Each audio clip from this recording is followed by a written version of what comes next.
Mga kababayan, may paminsan-minsan ng pagsilip ang haring araw sa Metro Manila matapos ang higit isang linggong walang tigil na ulan, bunsod ng mga bagyo at habagat. Kung yan ay magtutuloy-tuloy na, alamin po natin mula kay Pag-asa Weather Specialist Benison Estareja.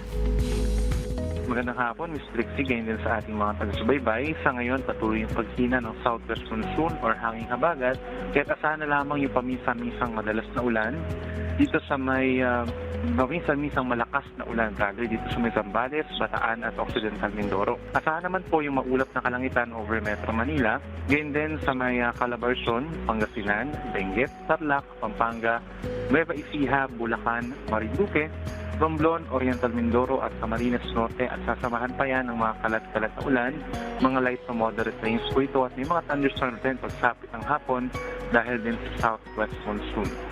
Kung nakita ng bahagi ng ating bansa, asahan naman ang bahagyang maulap at minsang maulap na kalangitan na sasamahan pa rin ng isolated na ulan at mga localized thunderstorms.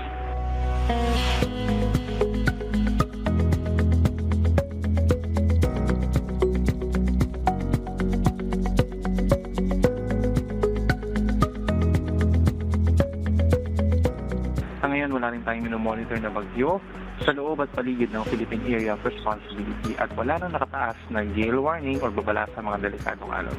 Narito naman nalagay ng ating mga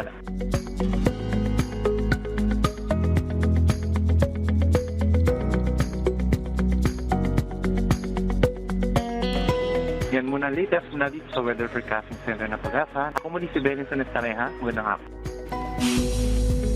Maraming salamat Pag-asa Weather Specialist Benison Estareja. At yan ang update sa mga oras na ito. Muli sa pabago-bagong panahon maging listo dahil ligtas ang may info.